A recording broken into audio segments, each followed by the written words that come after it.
social media? Who is bullying who in the workplace? Everywhere we go, we find bullies in the home, in the school, in the workplace, in the car, in the public bus, even in the market. People bully people. And I'm always wondering, how did it all start? So yes, Auntie Wemi is back here this morning. Wemimo Adebiyi, they say. I love her. I don't, I'm apologetic about it. Auntie Wemi is back here in the studio with us this morning. Wemimo Adebiyi, our cognitive behavior therapist. If you're watching live on Facebook or Instagram, you may not be able to see her face, but I showed you her face earlier on the show. And Auntie Wemi, good morning. Good morning.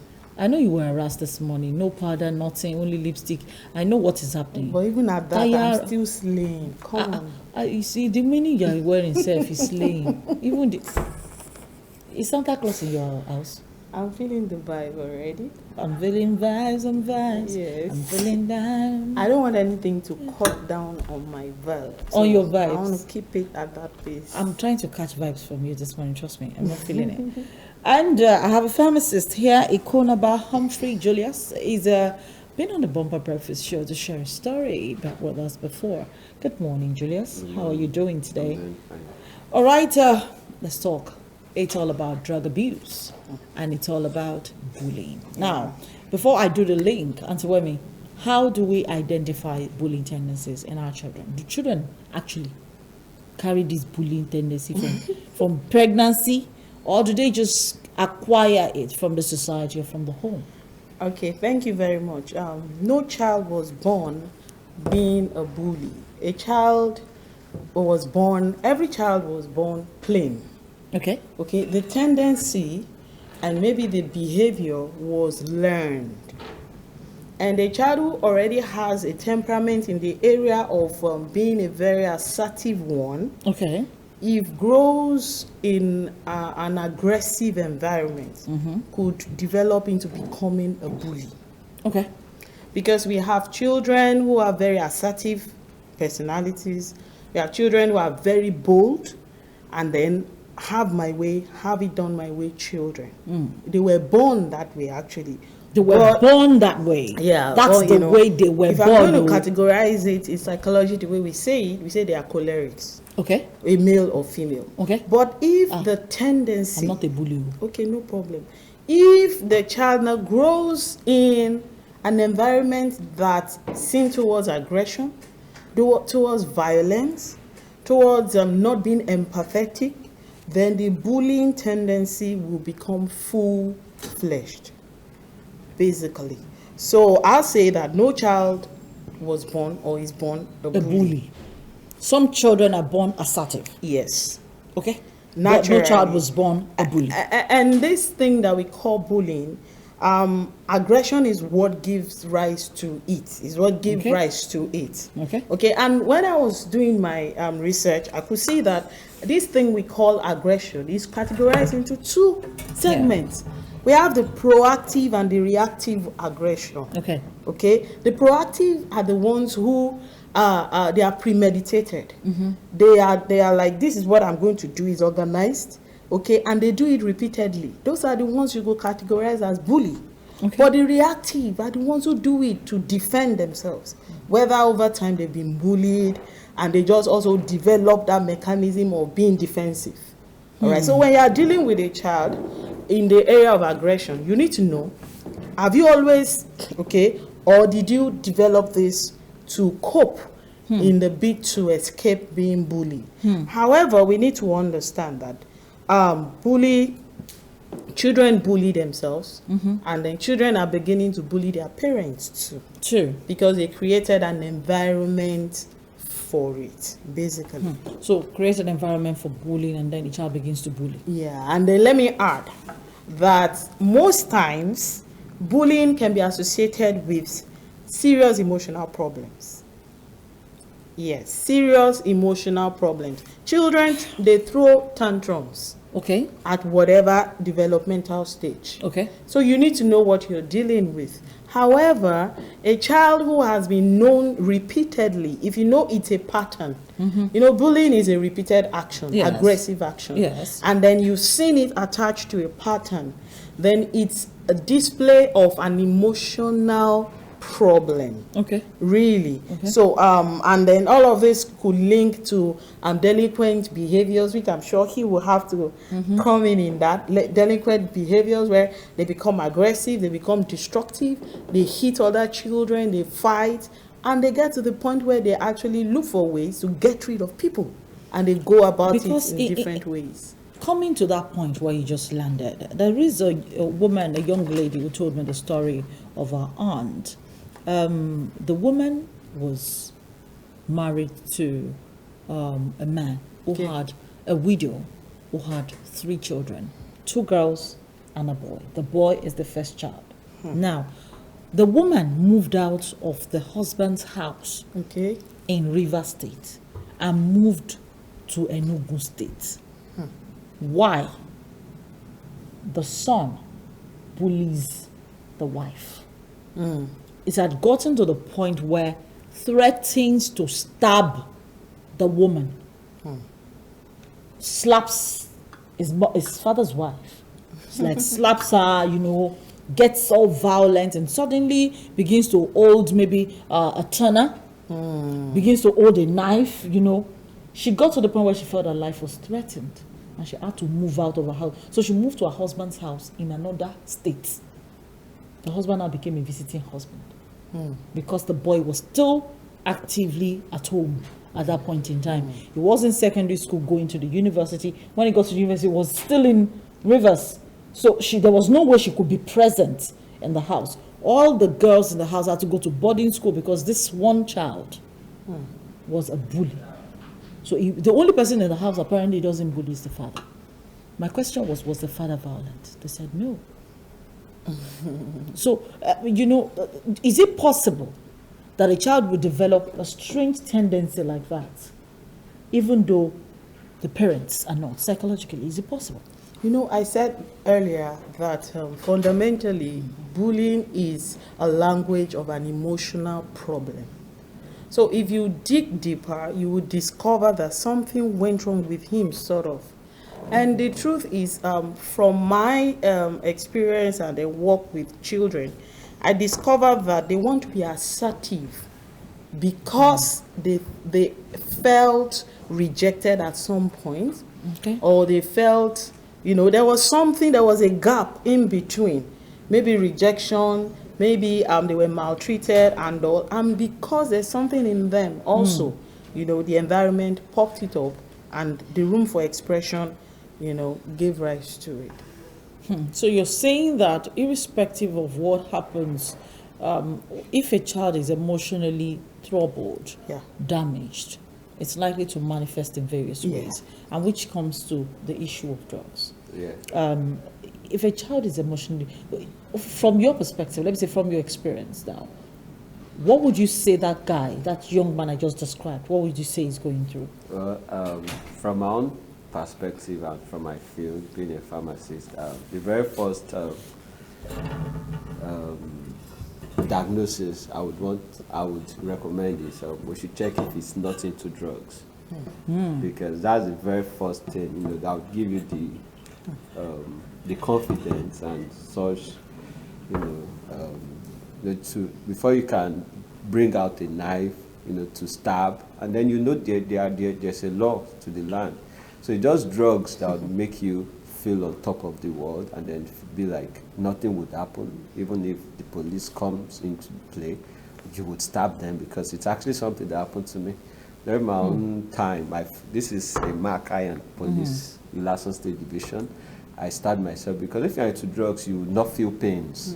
Because these drugs, then this cocaine and cracks, they are real poisons. You know, the doctors make use of cocaine for cesarean sections. You cut off your body and then you wouldn't know. So at that point, it's drugs really that would make you, you know, confront others, knowing fully well that you could be caught in the act. So it's actually drugs. So that's like, it happens, and then your totally absent-minded? Yes, because Is there remorse after the action? Is there usually remorse? No remorse, because drugs would make you lose your senses, senses of touch, senses of smell. That's the reason why most people are addicts. You see them, they look unkempt because they no longer, they wouldn't even take their bath. Like, I'm using myself as an example. For weeks, you might go weeks without having your bath. Your hair will start growing dreadlocks, like. So you've lost you've lost all the senses. That's it, because that's what drugs do to you. Drugs are poisons. Drugs are poisons. Most especially like cocaine and crack. Your tissues will become dead. You will not feel any pain. So addicts are actually walking dead. They are walking dead. So that's what drugs really do to people. And so when a child now becomes a bully and grows into an adult, it gets to this point. It's likely susceptible to getting to this point. Yes. If not properly managed. And then if there is no knowledgeable adult around that child to discover that if you continue this way, you're likely going to get to the next level where he is describing right now. Yeah. Now, the truth is, for those who have become very strong bullies, okay, they will need something, like he has said, drug, all right, to fortify their feelings. Because the truth is, a child who how do I put it, who chose to bully others is trying to make a statement. Now, when it gets to a certain stage, he will need something stronger to make a higher statement where he would be able to confront anything, higher authority and power. And they don't get to that point immediately. Okay? Now, if you're looking for these signs, a child who begins to shun others in the bid to dominate, to control other people's, to control his or her environment. There is a difference. Like I said, some children are born to be naturally assertive. There is no problem with that. Some, they are just strong-willed. Every personality and temperament we carry is good as far as it's fashioned around who we are meant to be. But some use it to bring down others. All right? They want to dominate other people. They always want to be the one to be heard. Okay? And then when you don't give them room, they withdraw. And those are the ones who use emotion to bully others. So they withdraw, they withdraw everything, maybe communication, maybe the attention you give, you get from them. Okay, and then you have some who believe that they are always right. Their opinion is what must. And how do you identify this in a child? In children, all right, they always cry out their lungs till you satisfy them. So if you have a child that is always crying until he or she has you a way, satisfy them. And if a child is able to get you to the point where they cry to get your attention, that they are going to do it, that's a weapon. I tell parents, I say, a child can never cry and die. Let that child cry. When he cries, throws the tantrums and sees that this is not working, then you have disarmed that tendency. Then you move to the next one. You know the next thing you're dealing with. But the moment it works, if it works with you as a parent, the child is going to extend it to the teacher. The child is going to extend it to the mates. And then once the wings are fully grown, then you begin to use it everywhere in the society. And when they get to a point where they've developed that tendency and somebody somewhere identifies and tries to clip it, then they go to drugs. They want to fortify it, like, no, I've always been this way, and then there's nobody who can stop me. And they always blame people for their wrongdoings. They were never wrong. They're the ones that are always right. Always right. So you have a child who is always crying, and whenever the child is crying, "Mommy, I want," and you say, "Until I give him, he's not going to allow me to rest. Let me just give him this thing so that I would have rest." So they take it to so you're doing more damage to that child. So for every parent listening this morning and you're just confused, you're wondering, you're asking yourself, how do I put an end to this? You said let him cry. Let her cry. Crying does not kill a child. It will not. Peradventure, a parent has been indulging such child for a while, and the child has now grown out of proportion. let me begin with you. The person is still a child, is grown out of proportion, is gotten used to bullying the parent into doing whatever he or she wants. What do they do? Is there professional help they can seek? Yeah, there are professional help. Like if you those are just the behavioral signs. But for them, they will understand. Is it what you call it in your line? We call it the behavioral sign. You call it the medical clinical signs to look out for, because they are both, intertwined. You can't separate the behavioral signs from the clinical signs, actually. Yeah, so it's simply a sense of entitlement. Once you discover that the child has a sense of entitlement, I must have my way. I must have it done the way I want. And when they get to a point, they can't have it done, they look for something To do it. to do with it. And Something that's to where compel you they come to in. do it. And then when a child now gets to the point where you begin to see that your child is a bully, and I think most parents know that, right? They do know. Yeah, they do. And they know that this child is a bully. What next do they do? Well, okay. To prevent that child from getting to empower himself now with the drugs. Okay, am I speaking from when the bully is already into drugs, or? Feel free. Okay. You take the choice. Well, I'll start by saying, addiction is both psychological and medical disease. So you've actually handled the psychological part, and then for the medical part, I just left Star FM, and then I've already discussed with the chairman, CEO, NDLEA, that's retired Buba Marwa, and then also my professors. Well, rehabilitation centers, they failed us, really, speaking as a pharmacist. And the reason why they've really failed to help victims of drug abuse, not just in Nigeria, worldwide, is because when I was abusing cocaine and cracks, I needed to sleep, actually, because cocaine will not make you sleep. And then that's when I indulged into antipsychotic drugs. Those are the medications that were being used in rehabilitation centers, like your risperidone, your benzodiazepines, your refenols. Those are the antipsychotics. So then I was used to abusing 1,000 milligrams a day.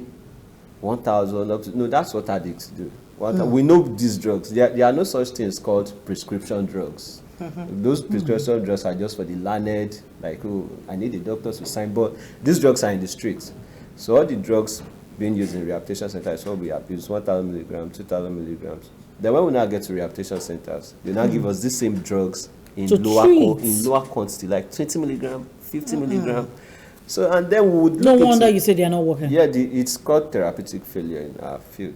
And then we look into the doctor's eyes or the nurses and then tell them, these drugs are not working, I still feel as I feel like. And then the only advice doctors would give to us is, if you don't cooperate, you'll be here for the next 6 months. That's what they say. If you don't feel fine, you'll still be here. And then the addict would have no other choice but to play, I'm fine. So, And as Are soon you as kidding me that's right what I now? did, that's what all addicts do.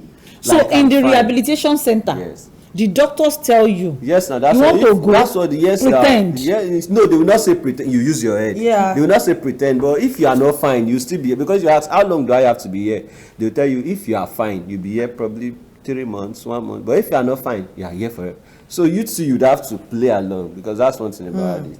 And then as soon as they come out of rehabilitation center, they relapse, because that drugs is still inside them. This is not just Nigeria case. Even in USA, all the addicts are packed in Philadelphia, if you know what I'm trying to say. But in my own case, I passed through 2 rehabilitation centers, and then I went back. But the only thing that helped me out was making use of traditional medicine. Just you understand what I'm trying to say. And then that's what I've been talking about, shadow medical help. Yes, the traditional medical, herbs. It's So out you're there. saying that our local herbs Yes, are much more effective very, very, as a pharmacist very, very. than Orthodox. Yeah. because the orthodox medicine is actually what they abused in the It's first what they place. abuse in a very, very large Large quantity. scale. So how exactly do you expect what they abuse to work yes. for them? Oh my. So